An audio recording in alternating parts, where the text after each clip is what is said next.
Miss Liz, tea time, yeah, making a difference, one cup at a time, tea time, yeah, Miss Liz, tea time, yeah, making a difference, one cup at a time, tea time. So be sure to grab your tea, grab a seat, and tune in to Miss Liz.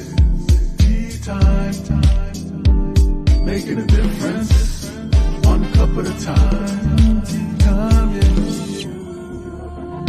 Tea time, time.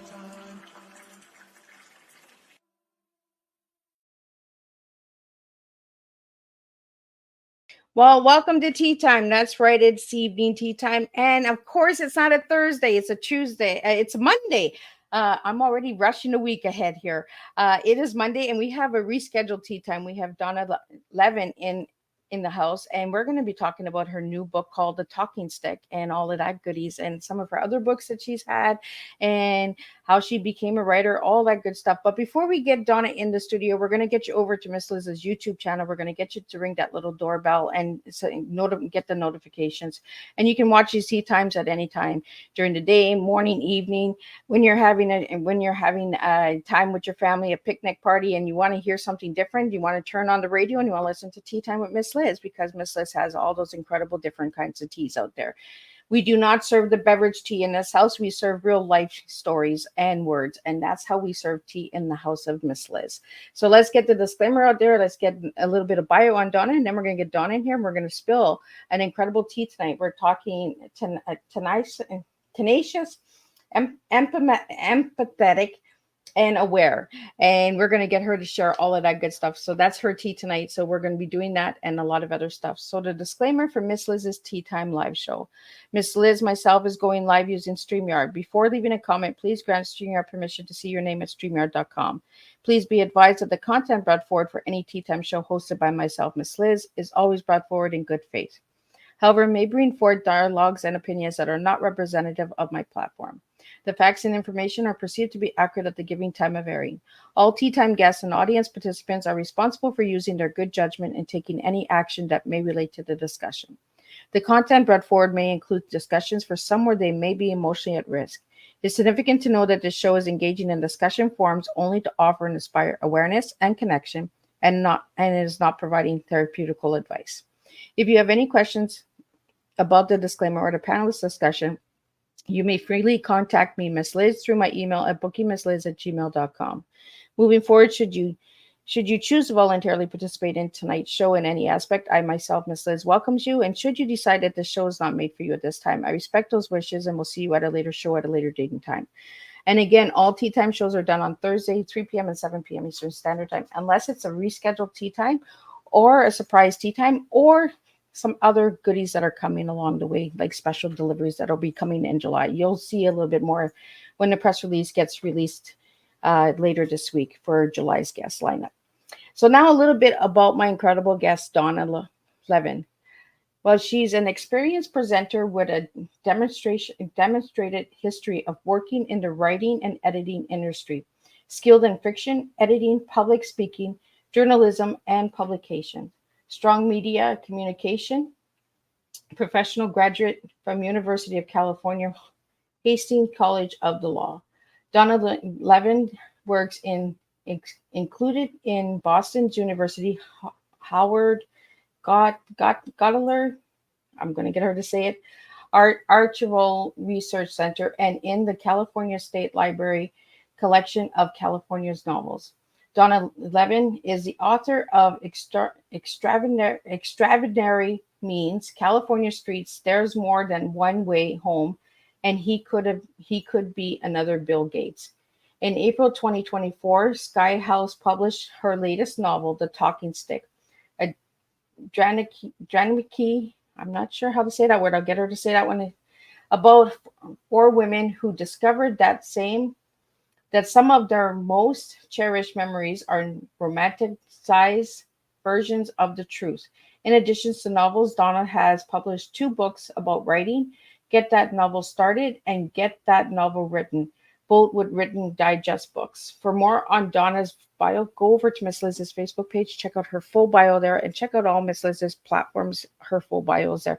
Let me get Donna in here and let's spill some tea together. Welcome, Donna. Hi, thank you so much for having me.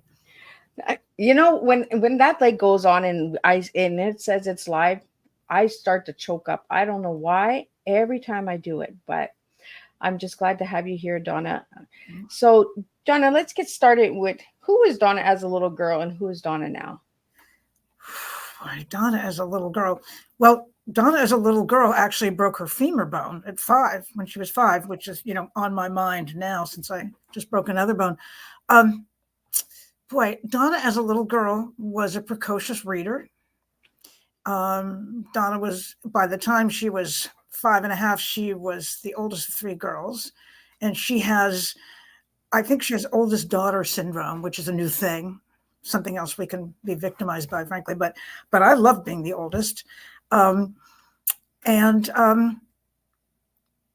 was I was a big reader, but I was also a very big TV watcher. And when I was a little girl, there wasn't much TV to watch, but that didn't stop me. I just kind of planted myself in front of the screen for about 14 years. And the funny thing is that now that there are more options than I ever could have imagined as a child, now I can't find anything I want to watch. So that's Donna as a little girl. Was the second part? Who's Donna now? Who's Donna now? Who's Donna now? Oh God. Okay. Donna is a big lover of Broadway musicals, and I just listened to the cast album for the musical Suffs, which won a couple of Tonys. Don't ask me exactly which ones. But not Best Musical. There's a conversation between 2 women. One says, we've been preparing this march for women to get the vote. We haven't slept for weeks. And the woman she's talking to says, I have 4 kids. I haven't slept for years. So I have 4 kids. They're grown now, so I'm getting a lot more sleep. I am pretty dedicated to writing. I'm a slow writer. I find it an agonizing process most of the time. Once in a while, there's like, she has heart in her mouth, and I wasn't expecting that. Or, wow, I love the way these words sound together. But for the most part, I find it extremely difficult. But it's the one thing I've really I won't say it's the one thing I ever wanted to do, but as an adult, it's the only thing I've ever really been able to commit to, and to, in a small way, succeed at that. And writing fiction, and now in later years teaching fiction, though I have things to say about that as well. So Donna, what got you into writing? How old were you when you started writing? Well, there are 2 ways to answer that question. One is I started as a child, and I started keeping a diary when I was 13, and I continued to do that for about 30 years, at which time, for some reason, I just no longer felt the need. In college, I wrote what I thought of as a novella. I can imagine it was pretty bad, but as far as, as making some kind of commitment to it and taking it seriously and being willing to take the risk of showing what I write to other people, the right people, that was in my late 20s, really. I had to really struggle to get to that point after having had a very discouraging experience at a writers' conference when I was 24. This was a writers' conference at Berkeley, and was run by an embittered academic named Leonard Michaels, who seemed it was his job to squash dreams, you could, by that definition, or just make sure that he got rid of anybody who might be, I don't know, competition for him, or what exactly I have some ideas about what his problem was. But he, at one meeting, at one workshop, he read a few paragraphs from a memoir that a woman had in the group had written. She'd poured her heart into it, whether it probably needed work. It, may not have ever gone on to be life-changing. But he said, they cut down trees to make paper. Some tree died in vain for this. And I was not even the direct recipient of this needless cruelty, but I was young and insecure. And by the way, now I'm old and insecure. So I didn't write for several years and many sessions of therapy after that. And looking back in later years, this professor wasn't even that good a teacher. I mean, besides the needless cruelty, he was very much into the way words sounded together, which is is very important in fiction. But he didn't really know anything about plot or point of view or conflict or anything. He just, he maybe should have been a poet, but I don't mind telling this story and trashing it because it really, some years later, when I found a good mentor, whose name was Leonard Bishop, that was when I formed the idea that someday I would like to teach fiction writing myself too, and pass on a more positive message, which isn't that, hey, writing is easy and people will flock to your door, because neither is true. But rather, Leonard Bishop used to say, your novels aren't publishable yet because they're not finished yet. Keep going. And he seemed to think that writing a novel was the most important thing that anyone could do, and the only thing that anyone should do also. And even back then, I thought, well, we also need firefighters and emergency room nurses. But I needed to hear that then. So I was very grateful for that. And I wanted to pass that on to other people. Well, I think it's really important, Donna, that you learn, right, from different people, right? Some are mentors and some are people that guide us and say, oh, I don't know if I would want to ever take this again, and we learn lessons, right, in life that push us to move forward in life. And like you just said, you're insecure as an adult still. I don't think you're really insecure. Are you insecure, Donna? I'm extremely insecure. And I have, I don't have great self-esteem. I'm very introverted, extremely introverted, which is a good thing for a writer, actually, because you have to spend so much time alone. Yeah. But I find interacting with people often just exhausting. And then, during that time, I'm always thinking, okay, well, when this is over and I'm alone again, then things will be good. And there are people I love very much, but I just trust me. So Donna, you mentioned that you were a slow writer, right? I've never heard that expression before. Slow writer? Yeah. Do you want to get into that a little bit? Well, sure. I mean, it's if a book is good, it will, and good is a very subjective concept. It will look like it wrote itself. Somebody said to me, actually, the talking stick, it looks like it just came ready-made. And it did not. It was a lot of trial and error, a lot of brainstorming, a lot of stuff that got thrown out. And wow, just even with emails, I'm kind of slow. But with fiction, I'm really slow, because all writers, I think, have some voices in their heads. We call it the inner critic, that say, this has been done before. No one will be interested in this. You don't have enough education to write. If you were going to, quote unquote, make it, you would have made it by now. This constant thing. And then some people have it harder than others with that. Some people just can't write, can't overcome it and stop writing. And I think most of us, you just kind of learn to live with it.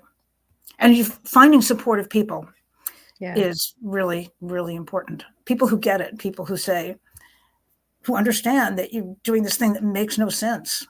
We don't need more novels.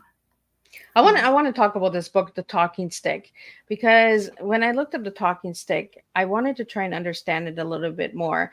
When Bruce sent me a submission to be on Teatime, I was like, oh, this sounds interesting. So The Talking Stick, from what I found out, it was ancient stick that gave messages. Now, is this what the book is based on?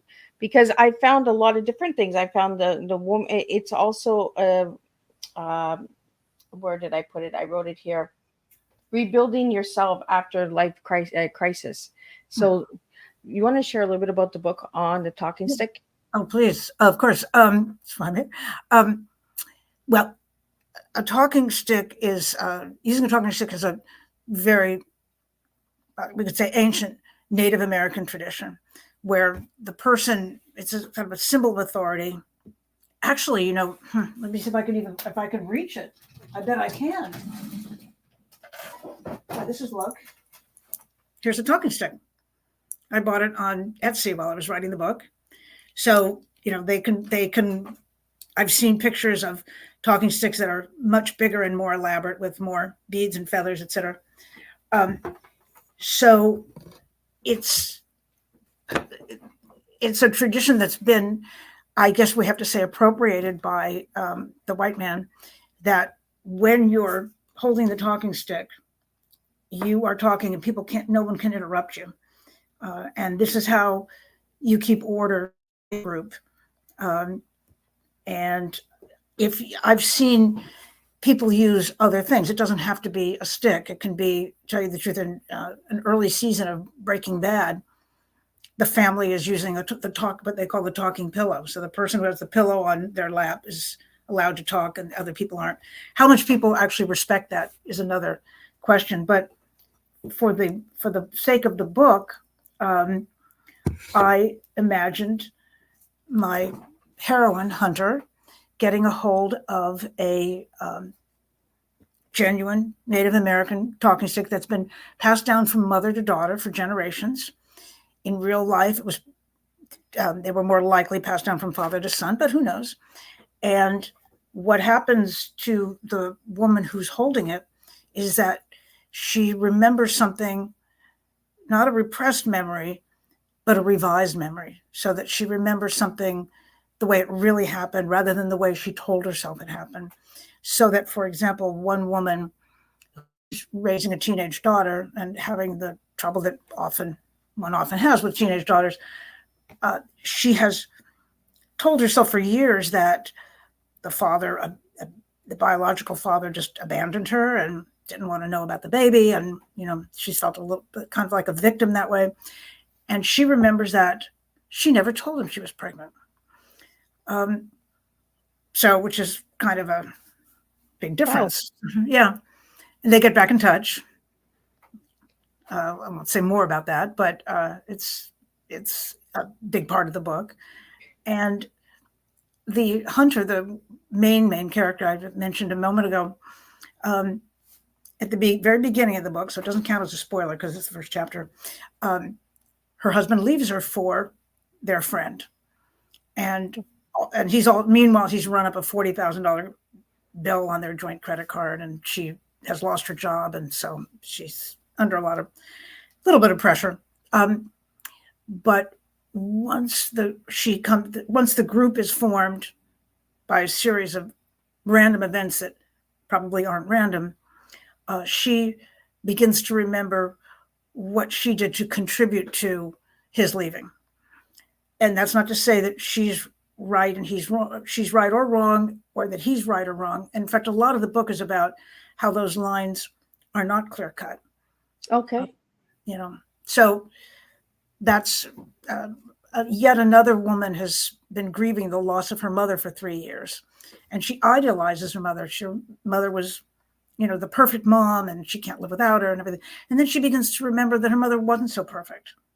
And she learns to love her in a different way. So I kind of thought of it. I didn't really plan it, but now that it's written, I think of it as kind of a dramatization of good therapy when therapy works.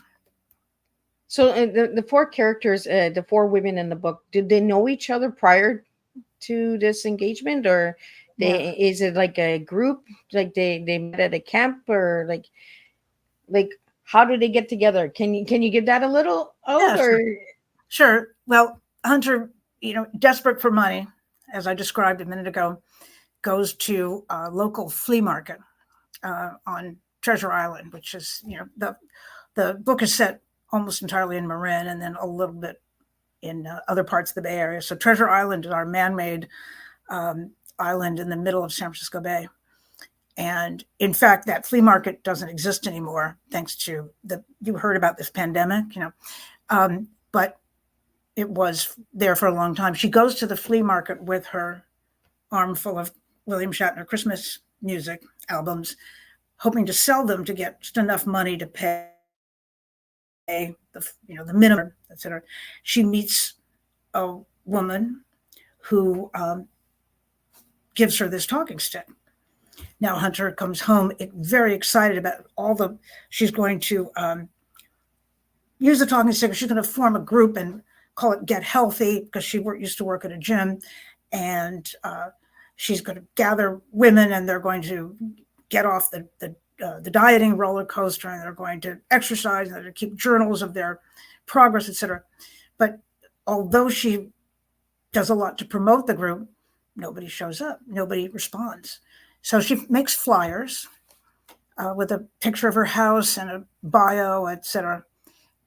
Goes to a local open air mall, thinking that maybe she can post these flyers in the windows of various stores and get some interest that way. And an unexpected storm comes up and blows them out of her hand. Oh. So at that point, she says, okay, I'm done. I'm a quitter. I've done everything I could to get this group going. The husband's gone. I'm in debt. But, maybe things can get worse. I don't know, but I'm going home. But the other three women find the flyers. So I don't want to be, too explicit about this. No, we don't want to give too much away, because we want people to go out and grab the book, right? Yes, definitely. And from what I got from the Amazon, a little bio of the book and everything, there's a lot of humor in the book as well, correct? It's hilarious, actually. I'm not insecure about that. I know I'm hilarious. That's how I am. If I get a little nervous or something, I crack a joke, right? Put some humor in there, because life is so serious all the time. We just gotta break it and say, like have a little giggle once in a while. It ain't gonna hurt you. Yeah. It's definitely a defense mechanism for me, but on the other hand, I do it so well. I mean, I'm just really funny, so being really funny comes with a certain amount of baggage. Comedians are famous for being pretty neurotic, but so it's a funny book. Yeah. Well, that's good to know. We have a couple comments that are coming in from Instagram. I just want to read them out to you. Oh, great. So kudos to you, Donna, for having the determination and patience and courage to keep going. Comes from Shanna, a lady here in Cornwall. So thank you for tuning in, Shanna. And we have another comment that says, awesome title of a book, The Talking Stick. Oh, great. So how did you get the title? Well, it's funny. I was just thinking about this right before we met, how this was a pretty easy title, because it centers around this possibly magical object. And I really struggled with for the last two books. They're both about a woman raising a child on the autism spectrum. And There's More Than One Way Home was the title of the first of the two I'm talking about, but it's a generic title. It refers to the son's refusal to walk a different way back home from the park. But you don't know that from the title. So it I don't know. I'm not thrilled with it. And then He Could Be Another Bill Gates was another one I struggled with a lot and have never been quite as happy with. That was inspired by this idea that Bill Gates himself is on the autism spectrum, which I think is silly. If it destigmatizes autism in any way, great, I'm all for it. But this idea that everybody's just flocking to claim autism, those of us who've had to deal with it one-on-one, I don't know. Again, the destigmatization, I need help saying that, obviously, Yep. Is good. But so somebody in that book says of the woman's then teenage son, well, he could be another Bill Gates. He could change the world. He could invent something that another generation of computers and make $1 billion. And isn't that nice? But but the talking stick, that was sort of an obvious one because it all centers around what happens when people hold the talking stick. So, and there's some fun things that happen when they hold that talking stick, but you really got to go get the book, because it's really like I read a little bit. I don't want to give too much away either because I read some of it, and I think it's really incredible how you brought the humor into the book, and we need that in storytelling. We don't have enough humor out there. We have so much serious. So Donna, the book that you just mentioned about Bill Gates, when I seen that, I was like, oh, okay. And it is true. But if it does help to destigmatize autism and that, I'm all for it as well. But it takes away from people who actually live it and go through it. right. And if we just put diagnosis on everyone just to get them out of the doctor's office, or like, we're not doing any good there either. So Yeah, that's how I feel. It's Yeah. it's cool to be autistic now. I think Jerry Seinfeld briefly claimed, etc. But So Donna, I want to get into your tea. The tea that you gave me, I have a hard time saying that. It's tenacity and empathetic and aware. So let's get into those 3 words. Why did you give me those 3 words for your tea? well, let's see. Wait, empathetic and aware as opposed to tenacious, because tenacious, I can be very tenacious. Believe me, this book would not have been written if I weren't really tenacious. I went through. I'm in a terrific writing group with very supportive women who actually have changed my view about women's friendships. But as part of that, I brought chapters to the group that and you get that kind of look on people's faces when they don't want to tell you how bad something really is. What are they going to say that isn't cruel? Yeah. But this is not, Donna, this really, hey, I need the ladies' room. I'll be right back. There were months of that. So just the fact that you have to be a novelist, you have to be tenacious. Empathetic, well, sometimes that does. I don't know if that does anybody any good, but I'm just going to tell you, I was in New York about a year ago, and I'm walking down Fifth Avenue, and of course you're in one of the most affluent places in the world, and here are people selling plastic containers that have fruit in them, and I start thinking about how hard that, they're tenacious and brave. And I start thinking about how hard they are working. And I went to see one of these musicals I mentioned. There was a woman got in line with a white cane, and someone came out from front of house and helped her get into the theater. But she does not want my pity. I know that. And everybody was as nice as could be. But I started thinking about her life, and then it just expands to there's so much suffering in the world, you Yeah. know.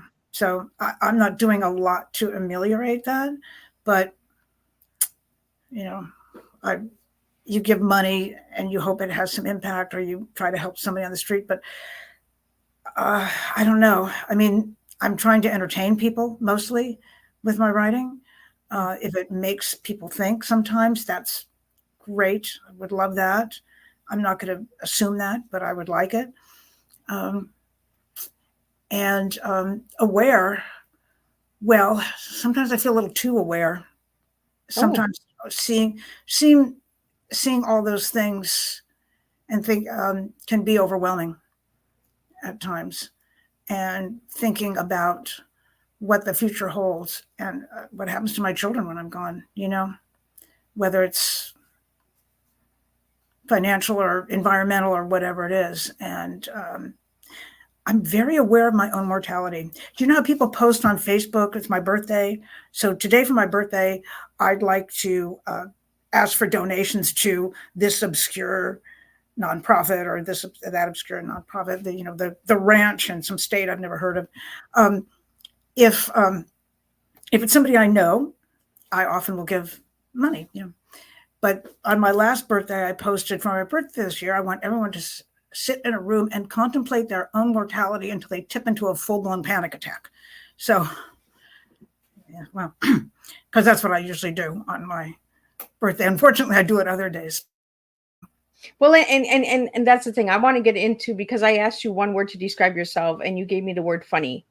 And it goes right into what we're talking about, right? Being aware but we also have to look at life not so seriously, you know?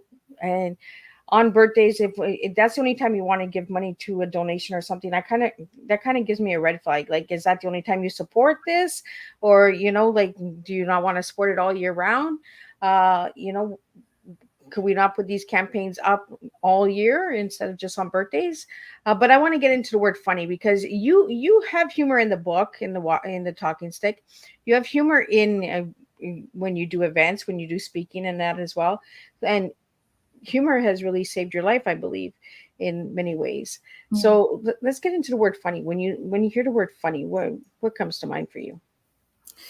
Well, actually, it was I would maybe say humorous rather than funny, but they're more or less synonymous. I will say that I'm a hard laugh. I mean, it's hard to make me laugh.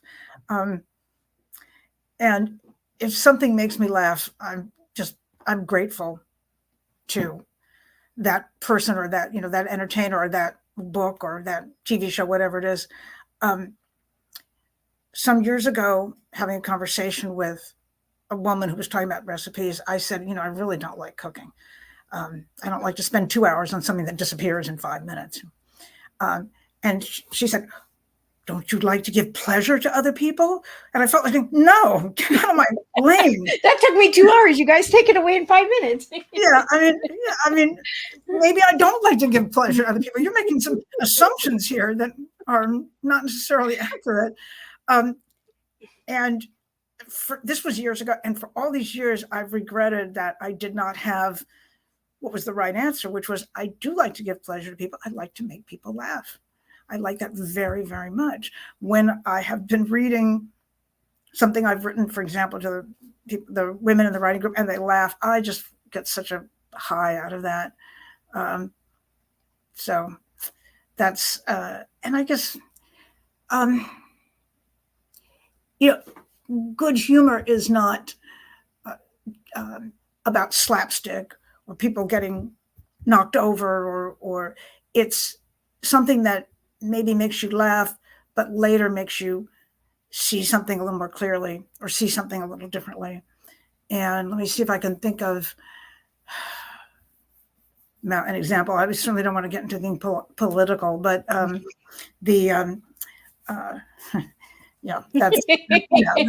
a tough one. But it's a very Jewish thing. Being able to laugh at ourselves. I'm not going to, it certainly doesn't belong to Jewish people by any means, but it's certainly part of my tradition and part of my upbringing and part of my culture. So, that we just, going to make fun of ourselves. When you're a Jew all the way, from your first kosher hot dog to your final oy vey.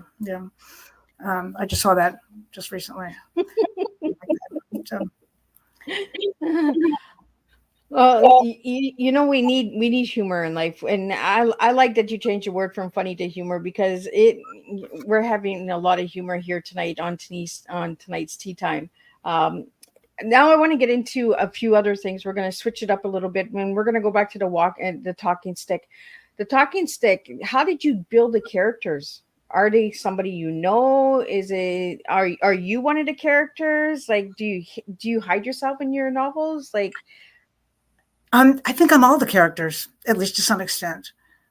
Hunter is a neat freak with kind of a cleaning compulsion. That's not me, but a lot of the rest of her is me. And there's Danica with her cats. Well, I only have 2 cats. She has 9, but and Alicia with her teenage daughter. My daughters are not teenagers anymore, but I've been through the whole.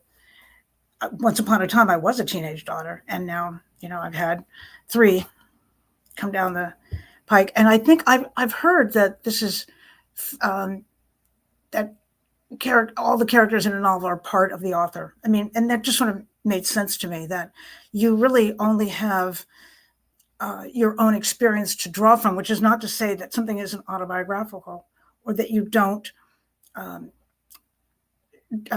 use your imagination. But I think that's, we all, there's a way to explain this that falls under the word empirical. I mean, we just know what we've experienced. And of course you want to imagine other lives. And a lot of writers will say that that's what their jam is just imagining other people in other situations. I was inspired by the writing group I've talked about a few times already, and I mentioned that it really gave me I was raised to believe, we won't name any names, Mom, but that women can't really be friends, that they're always going to be competing with each other for men usually, and for or for opportunities, or just attention. And relatively late in life, I met this women that they're all very different backgrounds and in very different circumstances, and they have very different triumphs and setbacks, and everybody, they are not competing with each other. In the acknowledgments of There's More Than One Way Home, I listed them alphabetically, and then I said, before I met them, I did not believe women like this existed. So this has been, it's maybe as much as the help I've gotten with writing from them. And I've been in other writing groups, of course, before this, but as much as the help I've gotten with writing, that's been powerful, an important experience for me. And it's very hard to shake those childhood messages, isn't it? I mean, here's a completely crazy one, which is that you don't disturb a sleeping cat. My mother, God bless her, if the cat was in her lap, she would just stay there, no matter where she supposedly had to be. She would just stay there till the cat moved. It's a cat, But when I'm reclining on my futon with the laptop in my lap, and the cat is on my leg, I will not move. Eventually. And I totally get that. I'm a cat lady too. And when my little Tinkerbell's on, I'm just like, okay, Mom has to get up. You got to move. And she'll just look up, and I'm, well, whenever you're ready to move, then I'll move. They got something over us, right? These cats, like. Dogs have owners, cats have staff. Right? Yeah. And one of my daughters is a big cat person too. And I recently discussed this with her. Oh, no, go ahead. So where would you like to see this book go? In a movie, in a Broadway? Like, where would you like to see this book go? Well, it's of course, I'd love to see it be a movie. I've no desire to write the screenplay. Let somebody else do that. But of course, I would love that. It doesn't happen to very many writers, but so I don't want to count on that. I don't want to start casting the movie or anything like that. But of course, that would be great. Although, without naming names, a few years ago, I met a lady, wonderful lady actually, who had a book turned into a movie. And I asked her what that was like because, I'd love to experience it. She said that she didn't feel much ownership of the final product. It was really just kind of taken away from her. But she said it allowed her to buy a house in Northern California. So she was, there you go. she was down with that part. But yeah, that would be great.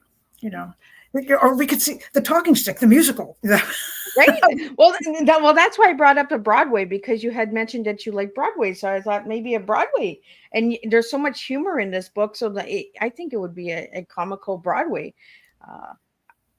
turn it into a musical.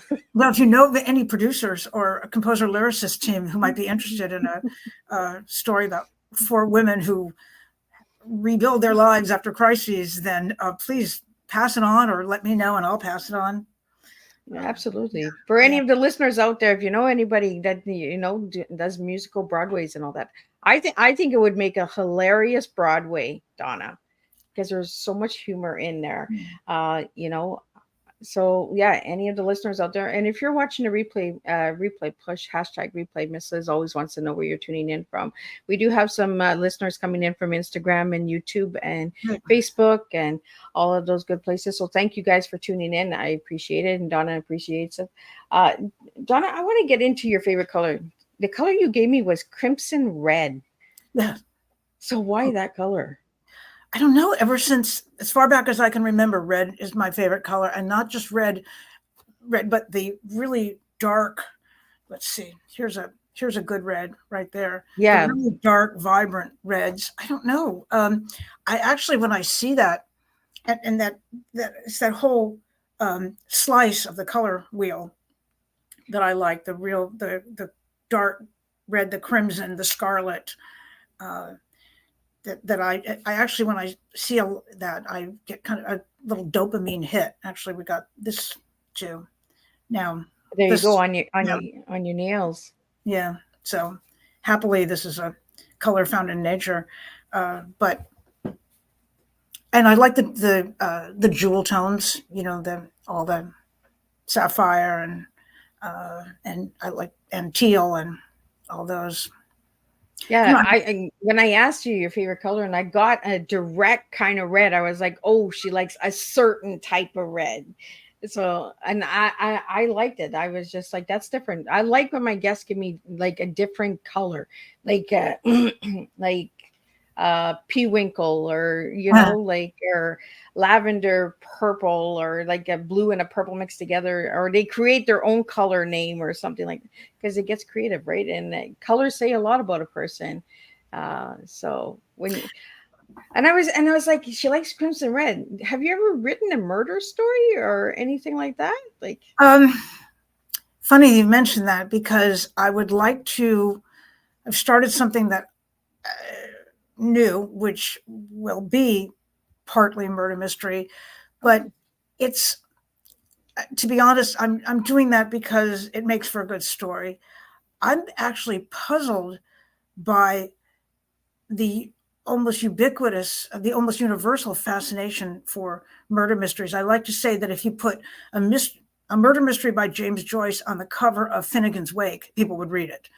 And if an alien came to Earth, at least to North America, it might think that a third of the people were killing another third of the people, and the final third were trying to figure out who did it. I don't know, and so much on TV, the British murder mysteries, and then for me, rather distastefully, the popularity of Law and Order Special Victims Unit. I find that I really don't want to watch TV about spousal abuse or infanticide. Yeah. And I wonder why there's such an audience for it. Now, I mean, cozy murder mysteries are less troubling to me, but I still don't really understand the obsessive fascination with that.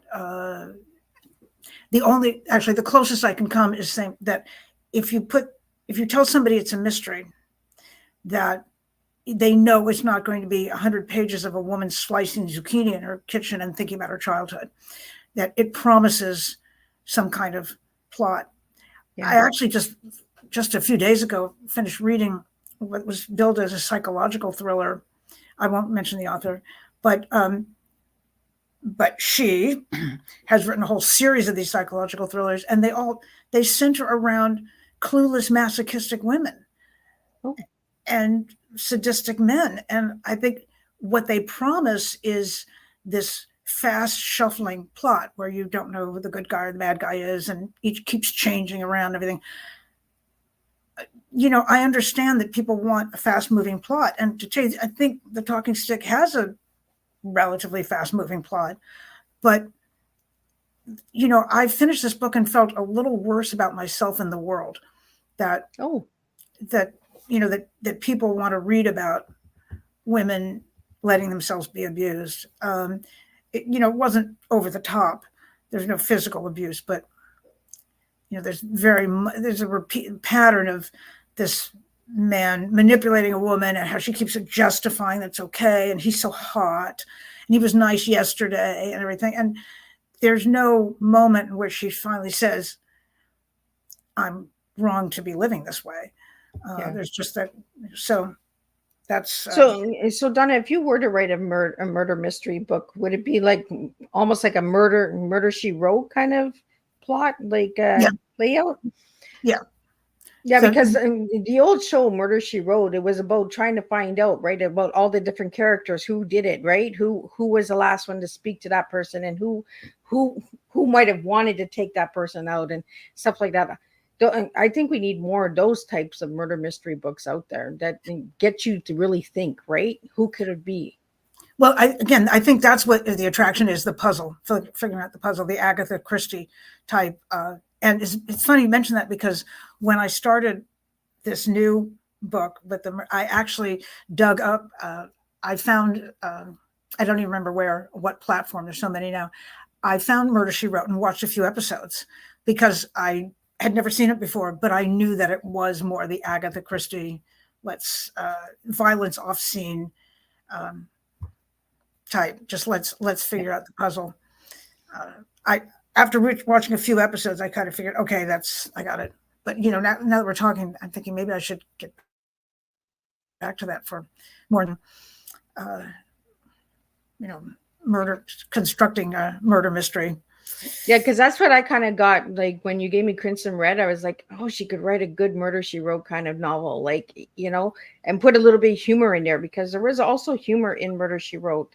When you thought there was that character, and then they threw a little joke in there, oh no, they were off romancing or something, or another plot came in, another story came in, and that's what I got from The Talking Stick, was the different relationships, right? Because there is some romance as well in this book. Yeah. So can you tell us a little bit about the romance? Not too much, because I don't want to give too much away, but okay. Well, my heroine Hunter, although after having had this very bad experience with her husband, she does meet somebody new. And he's a quirky guy. She begins to, and in her past, she's really judged men on their appearance, which that was not autobiographical, whatever. But she was very attracted to her husband, Peter, who has left her, because he was so gorgeous. Now this guy is not gorgeous, but she needs him for something else. I mean, he's helping her with something, and she begins to appreciate his values. His desire to, it's kind of a cliche now, but to make the world a better place too. And so that's probably all I should say without giving away too much. So Donna, this book came out this year, correct? Yes, just 2 months ago. About 2 months ago. So if anybody would like to grab a book, where could they grab this book? Well, the easy one is Amazon, of course. And I'm happy to say, boy, I haven't in the United States. It's available at a lot of libraries, and I love to encourage people to use libraries. I think most copies in the United States libraries are in ebook form, some in hardcover, and then if you easy, real simple thing too. If you go to my website, which is very creatively, oh, it's right there on the screen, donnalevin.com. There are links to half a dozen online platforms that will sell. There's bookshop.org, and they give a percentage of their profits to independent bookstores. And there's indigo.com, and Barnes and Noble and Amazon, frankly, are the big ones. So that would be certainly much appreciated by the author. I've got to see about maybe getting it into some Canadian libraries. I've been, Googling to see what libraries have it here in the States, and when they don't, then maybe. I really like that you got it in libraries, because we need to get people into the libraries. Got to get reading again. You Yes. know, without the phone, without the tablets, get a book, get that hardcover. There's just something different about a hardcover book than there is, with the tablets and phones. And I love holding a hardcover book. There's just something different. I'm just like, oh, all these words were put on this paper to enjoy. Yeah. And people tell me, they like the smell of a book, and the weight of a book. And the talking stick has it's not a tome, but it has some heft to it. And it's a beautiful cover. Oh, wow. Why didn't I have a copy of it right to hand? No, I don't have one that I can absolutely reach. Beautiful cover. I've got to remember that for next time, just to have something to hold up. And I just recently read a long essay by a writer named Joseph Epstein called The Novel Who Needs It. And he takes the position that the novel really holds a special place in our culture, in it has a territory that movies and TV and nonfiction don't have, that it allows us to empathize with other people, to imagine other lives, to speak the truth rather than just facts. Anyway, he was making a plug for the novel as a form, so I was all for it. Well, and there's just something different when you're holding a book, right? You just get into the book. When you're holding the phone, then a message comes on and you got to check the message, and an email comes in, and but when you're holding that hardcover book, you're just in that book. You're just in that moment, and then you see and you can visualize it. When I have Kindle, I read some of the books on, on audiobooks and stuff, but I just love holding that book and feeling the story and the weight that went into the book and the time, and that it took to write the book. So how long did it take to write the talking stick? 5 years. Oh, wow. Yeah. It was a lot of it was the longest I've spent on a book.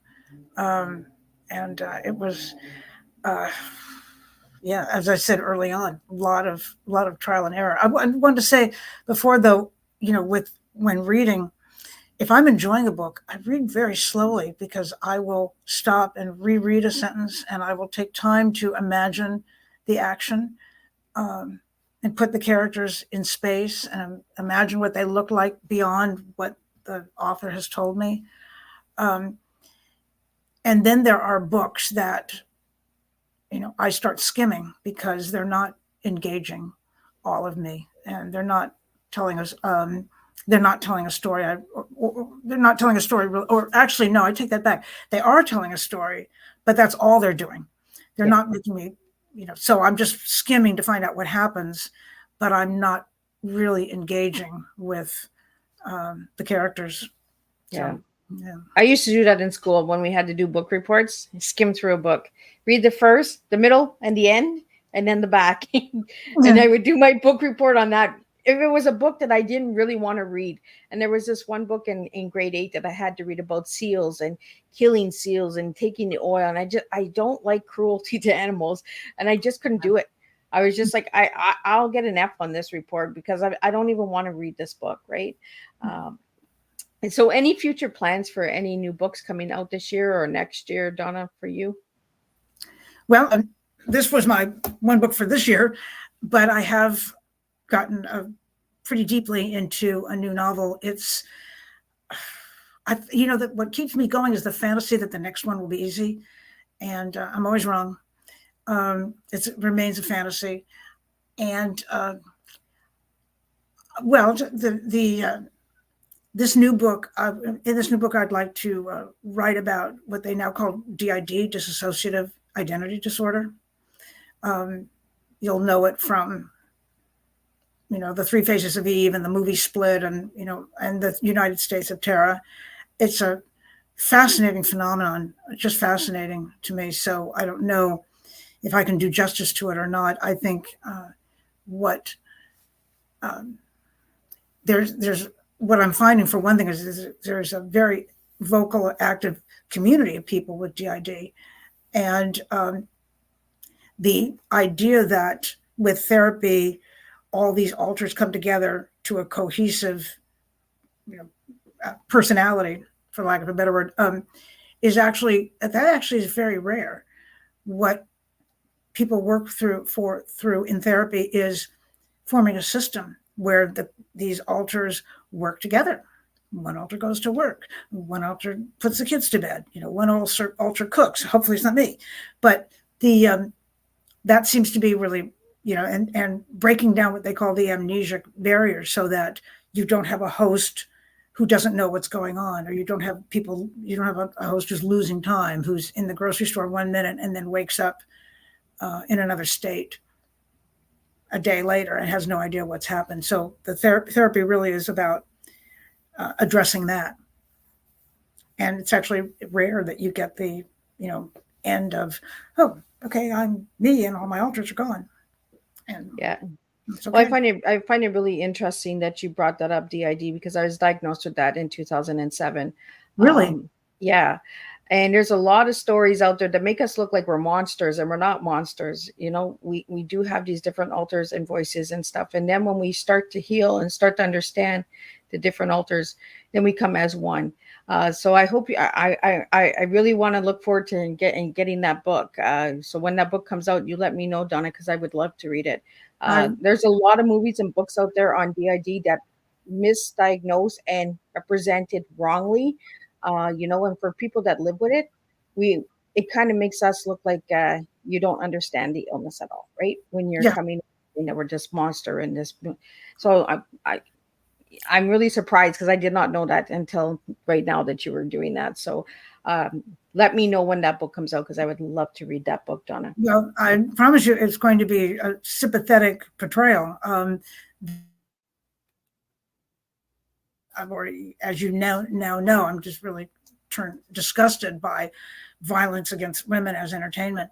But the DID community that movie is anathema to them. A person with DID is more likely to be a danger to themselves than to anybody else. So, and I know it's generally it's caused by childhood trauma, which is another, thing we don't need to get into. But yeah, it's apparently that it's much more common than, I've heard vloggers say that the same percentage of people who have red hair. I kind of have red hair, but I cheated. I'm originally a strawberry blonde, but I went dark.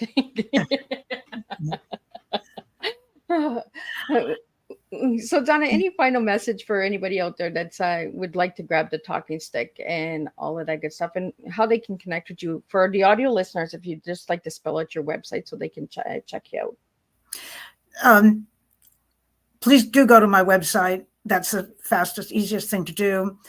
If you're interested in buying the book, of course, I would love that. But I'm more interested in readers than I am in sales. So if you can buy a copy and share it with other people, or, again, I'm not sure what the logistics are in terms of getting a book from the United States Library. Hey, you can ask your library to order a copy. I mean, Absolutely. the ebook form. So I would love that. And I really appreciate you having me on today. Well, it was a real pleasure having you on. And, as we got to talk more and more, I got to know you a little bit better. And I really appreciate everything that you're doing and in the writing world, and keep doing what you're doing, Donna. And it was an honor to have you on my platform. For all the listeners that tuned in today, thank you. I really appreciate your support. For all your newcomers that are just checking out Miss Liz's Tea Times for the first time, thank you for tuning in. You could be somewhere else, but you tuned in tonight to listen to us, so thank you for that. We will be back Thursday at 3 p.m. Eastern Standard Time, and we're going to be wrapping up the month of June and then jumping into until July. My tongue again, we're going there. And the press release for July will be out soon, so you'll be wanting to check that out. There's a few good goodies and surprises in there that you'll be like, where's Miss Liz going with this? But that's the way we do tea in this house. So we will be back on Thursday with Kim Devandesan, and she's coming in from the Neverlands. So we got some good stuff coming. So again, Donna, thank you for tuning in and joining me tonight. And for all the listeners out there, thank you, Bruce, for giving me Donna and sharing Donna with me. It was a real pleasure. And I will see everybody back here Thursday at 3 p.m. Eastern Standard Time for the next TEA. Keep serving your tea and keep being true to yourselves, and we'll make a difference with a cup of tea, one cup of tea at a time.